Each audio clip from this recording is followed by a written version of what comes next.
So the insertion sort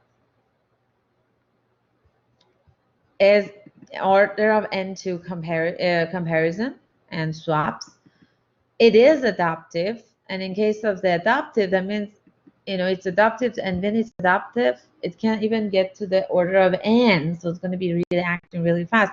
And what you can assume, what is that scenario, right? The scenario for being adaptive in this case is when the algorithm is completely sorted. If the list is already sorted, this algorithm is just going to go around all the elements one time only, and it's not going to do any swapping, right? So it's going to be really fast. So I assume that nearly sorted is going to really fast finish this, like which shows the order of n, but reverse sorted is going to kill this algorithm. It's really going to really show that order of n too. So this algorithm is adaptive.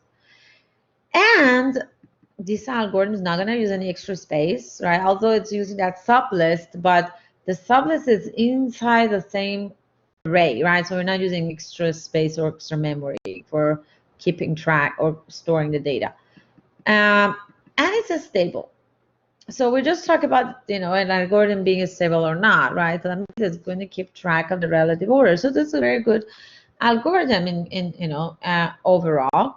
So the reverse is already done. So order of n. The few unique ones are also already done, right? And the reverse sorted is keep going. So you can see like a range of order of n all the way to order of n2 here, right? So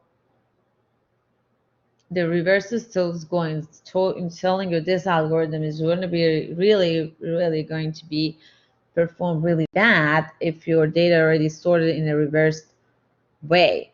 But it's going to act good if your data is random or nearly sorted, right? So it's not going to be completely all the way to order of n2 really, but it can be even, fast as order of n, depends on how many of the element needs to be shifting around. So this is a relatively very good algorithm with a very low overhead compared to maybe the selection score, right? So far, selection was not really good. Sometimes we don't even need our algorithm to be adaptive, right? So we want to expect the exact same thing always from our algorithm. We don't want algorithm to suddenly perform differently. So maybe in that case, we like to have a non-adaptive algorithms, right? So in that case, maybe this selection sort is better. So it's always a trade-off. You need to know what you really want and which algorithm is going to get. Okay, so next go back to our next algorithm.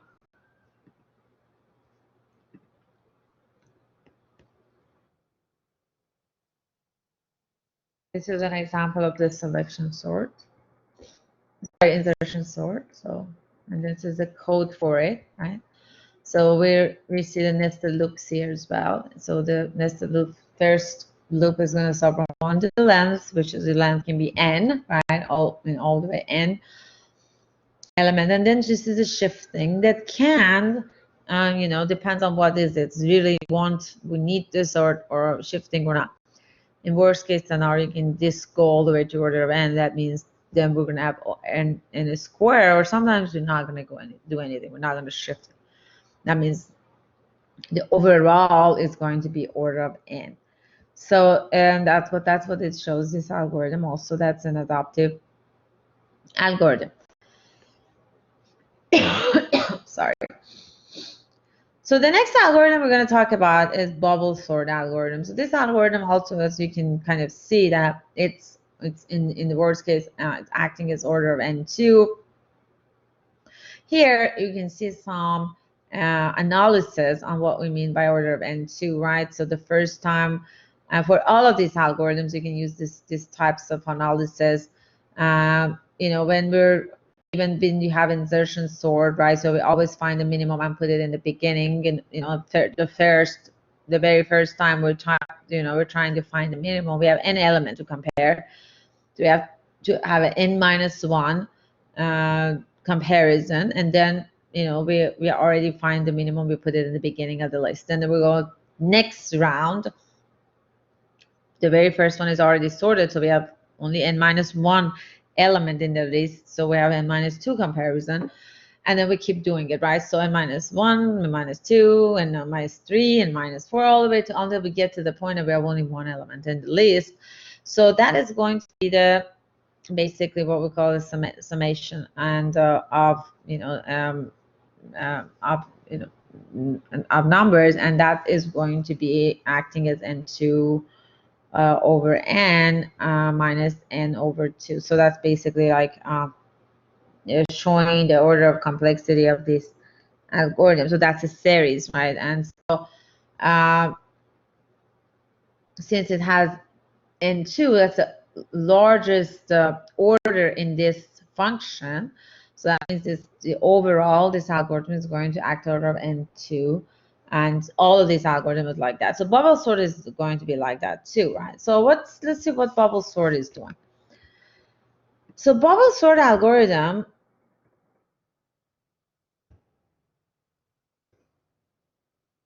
is going to compare 2 by 2, right? So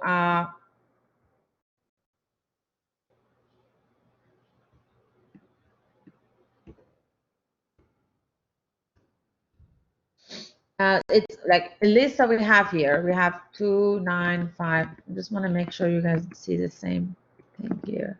Yes. So you have 2, 9, 5, 4, 8, 1. So the first round, it's going to check. I was going to check the very first two, and it's going to see if it needs to do any swapping. So 2 is smaller than 9, so it doesn't need to do any swapping. So it's going to go to the next 2. So it's on the next round, it's going to compare 9 and 5. So 9 is the smaller than 5, so it needs to do swapping. So it's going to swap 9 and 5. Then the next round is going to compare 9 with 4. And so 4 is less than 9, and so it needs to do the swapping. And just keep going. So you can see that the very first round, when it's done with its round, the largest element is 9, and the largest element is going to go into the list. So this is exactly opposite of selection sort and insertion sort. In those algorithms, we find the minimum, we put it at the beginning of the list. So we're basically sorting our list from the beginning.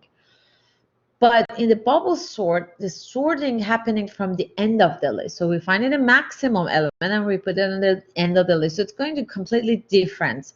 And that's, again, it has its own application. What we really want to do. Do I need our, larger data to be sorted first or not? Like, how we're going to explain. It has its own way or its own application as well. So let's also do the animation for this one as well in the book website. Just really quick.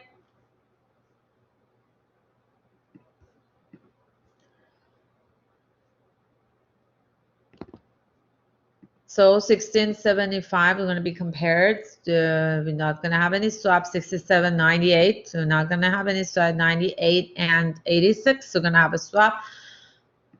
And then we keep going to swapping until we find the 99. So that's the one that's going to do swapping. So 99, as you can see, is the largest number in this array, and it's going to go to the end of this array. So we're going to go second round, right? So again, it's going to find another large element. So the first time, as you can see, in order to find 99, we had to do n minus 1 comparison. Then we had to do, for finding 98, we had to do n minus 2 comparison because, we already have 99 at the end of the list. So that's going to be we don't need to compare it with it. We already compared that in the previous round, right? And then 98 is the element that we're trying to compare now with all the other elements. So we have n minus 2 elements to compare. Then we're going to go to next round. So n minus 1 plus n minus 2 plus n minus 3. So that's what we call them, basically summation, right? So, or a sequence or series of summations that is basically going to be the results of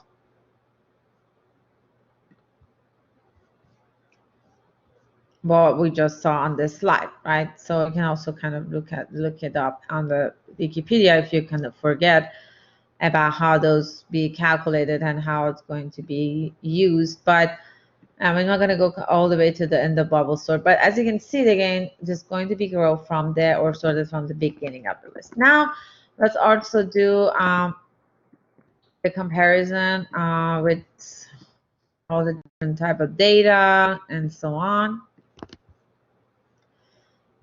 So the bubble sort, we already know that it can act as order of n2, but it shows that it's adaptive.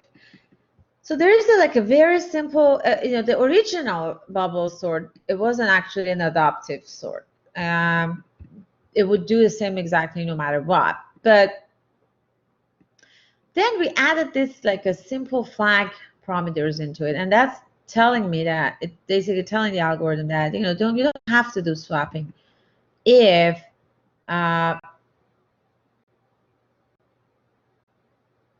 you went basically you don't have to go to another round if you ran one round and your swap flag was not true, right? So that means you did all the way to the end of the list, you didn't have to do any swapping because your list is already sorted. You don't have to keep doing it. And so that's going to stop this algorithm. So as you see, this is a if a statement that we have, and if it's basically we didn't do any swap, it's going to break and it's going to end these algorithms. Otherwise, this algorithm is going to act as order of, again, just want to make sure you can see that it's going to act as order of n2, and because we have two for loops here, right, and both of these for loops go to n. But we just have this flag, so it's going to break at some point. So this is adaptive algorithm. So that means if the sort is nearly sorted, it's not going to go all the way to n order of n2, right? It's going to stop at some point. So let's just run it with all different type of data. So as you can see, this is going to be very fast. Then your nearly sorted is done. Random and few unique is basically going to, done almost the same time. So this isn't a stable algorithm too. So it's going to keep the relative order of the data, and if you have duplication in your data, and also it's going to be the no space and no extra space as well. So very similar in that sense to the insertion sorts that we just talked about it. Okay, so I'm going to stop here. I'm not going to go to merge sort, but there's three other algorithms that we're going to talk about in sorting algorithms. One is going to be merge. The other one is going to be quick. And they're both going to be on this chapter. So if you want to review them. And those are going to be the best and fastest algorithms. So, all these three algorithms, we just talk about them today. They're all going to act as order of n square. But the merge and quick sort are actually going to be the fastest zone, and they're going to act as an order of n log n.